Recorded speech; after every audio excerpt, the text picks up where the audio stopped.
राजवीर बहुत छोटा था जब उसके सिर से पिता का साया उठ गया था। ले दे के सिर्फ माँ ही सहारा थी। गरीब परिवार पिता के जाने के बाद एक टाइम की रोटी के लिए भी मोहताज हो गया। एक माँ अपने तो भूखे रह सकती है, लेकिन अपने बच्चे को कैसे भूखा रहने दे। सरस्वती अपने तो अंगूठा छाप थी, लेकिन उसकी बस एक ही मनोकामना थी कि उसका बेटा कुलदीप अनपढ़ न रहे। इसलिए सरस्वती ने अपने आसपास के घरों में बर्तन मांजना शुरू कर दिया और दोपहर में दुकानों में जाकर झाड़ू पोछा शुरू कर दिया। जिस दुकान में सरस्वती झाड़ू पोछा करती थी, वहीं बगल की दुकान में एक सिलाई सेंटर खुला हुआ था। सरस्वती रोज वहां पर अपनी ही तरह गरीब महिलाओं को सिलाई सीखते देखती। उन महिलाओं को सिलाई सीखते देखकर सरस्वती का भी बहुत मन होता कि वो भी सिलाई सीखे, लेकिन सिलाई के लिए फीस कहाँ से ले आएगी। झाड़ू पोछा बर्तन से जो पैसे मिलते थे वो घर का चूल्हा और राजवीर के स्कूल की फीस ही हो पाती थी। यही सब सोचते हुए सरस्वती सिलाई सेंटर के अंदर जाती है। सिलाई सेंटर की मालकिन से कहती है कि मैडम, मुझे भी सिलाई सिखा दीजिए, इसके बदले में मैं पूरे सेंटर की अच्छे से सफाई, झाड़ू पोछा सब करूँगी। सिलाई सेंटर की मालकिन को सरस्वती पर दया आई और उसने सरस्वती को सिलाई सीखने के लिए हाँ बोल दिया। अब सरस्वती अपने काम के साथ सिलाई भी बड़े मन से सीखने लगी। कुछ ही दिनों में सरस्वती अच्छे से सिलाई सीख गई और सुंदर सुंदर डिज़ाइन के कपड़े सिलने लगी। अच्छी से सिलाई सीखने के बाद सरस्वती ने अपने घर में छोटा सा सिलाई सेंटर खोल लिया और अगल बगल की औरतों को सिलाई सिखाने लगी। राजवीर माँ के त्याग को अच्छे से समझ रहा था और माँ की इस मनोकामना को पूरी करने की जी जान से कोशिश करना शुरू कर दी। आज वह पढ़ लिख कर एक सफल डॉक्टर बन गया था। अपने माँ के सपनों को साकार किया।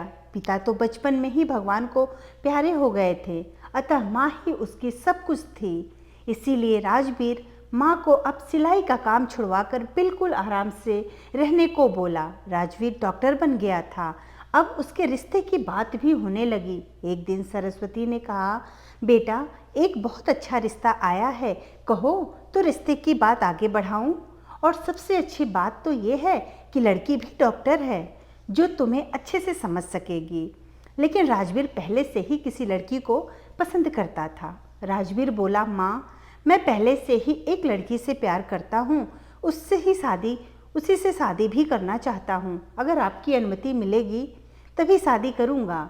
लेकिन जब सरस्वती को पता चला तो बेटे की खुशी में ही अपनी खुशी समझी और सहमति दे दिया। राजवीर ने अपनी पसंद की लड़की से शादी कर ली। सब ठीक ठाक चल रहा था।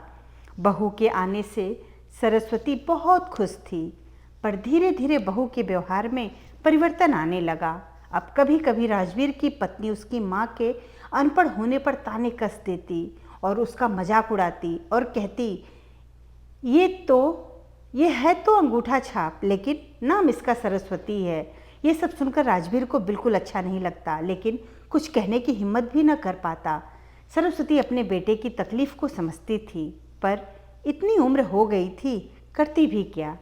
एक दिन राजवीर की पत्नी नैना खाने के टेबल पर सरस्वती की तरफ इशारा करते हुए बोली, इनके रहते तो मुझे घर में फ्रेंड को भी बुलाने में शर्म आती है। न किसी को बुला सकती हूँ और न ही पार्टी फंक्शन कर सकती हूँ। तंग आ गई हूँ मैं नहीं चाहती कि मेरी बेइज्जती हो इनके अनपढ़ और जाहिल होने की वजह से। माँ आंखों में आंसू लिए चुपचाप बैठी रही।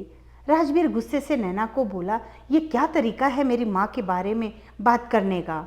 इतना सुनकर नैना खाने की प्लेट को नीचे फेंकते हुए उठी और अपने कमरे में चली गई।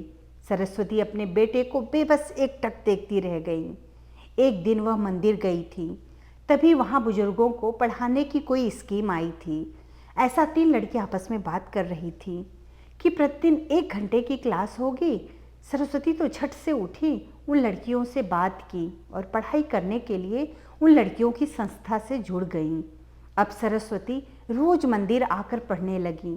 धीरे धीरे अपनी लगन और मेहनत से वह बड़े ही आराम से लिखने और पढ़ने लगी। एक दिन नैना ने सरस्वती को कटोरी में खीर देते हुए बोली, माँ जी, ये लीजिए, आप खीर खाइए, बताइए तो कैसी बनी है।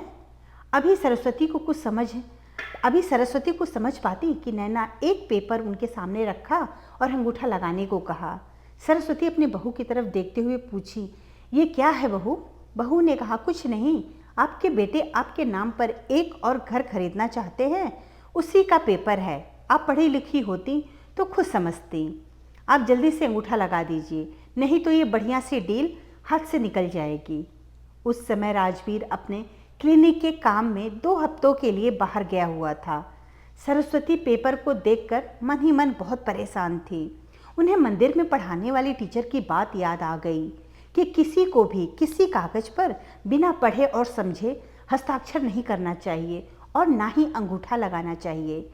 सरस्वती ने बहू से कहा, बहू यहीं रख दो, जरा बाथरूम करके आती हूँ, उसके बाद अंगूठा लगा दूंगी।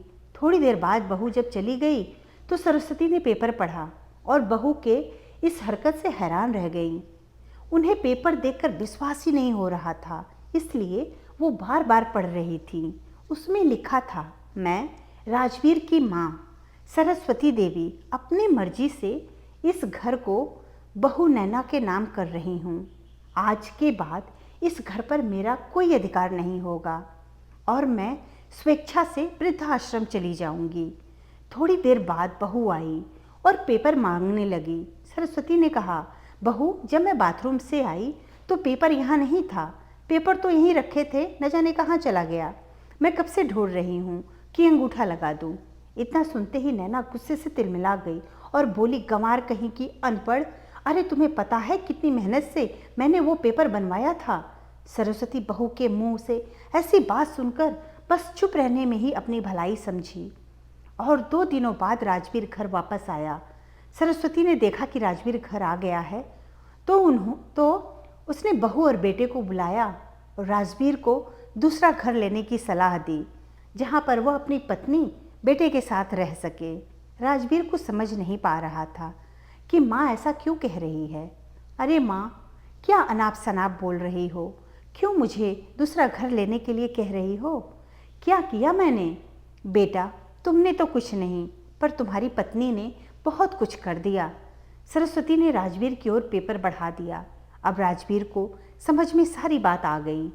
वह पत्नी को गुस्सा होने लगा, लेकिन पत्नी की गुस्सा के सामने शांत हो गया। सरस्वती समझ गई कि राजवीर नैना के सामने चू तक नहीं करेगा। नैना मन में सोच रही थी कि उसका भेद खुला कैसे, इस गंवार को कैसे पता चला कि इस पेपर में क्या लिखा है। सरस्वती बहू का चेहरा बड़े ध्यान से देख रही थी। शायद कुछ समझ में आया और फिर बोली, बहू, मैं इसी घर को वृद्ध आश्रम पाठशाला बना दूंगी, जहां पढ़ लिख कर वृद्ध अपने हक को समझेंगे।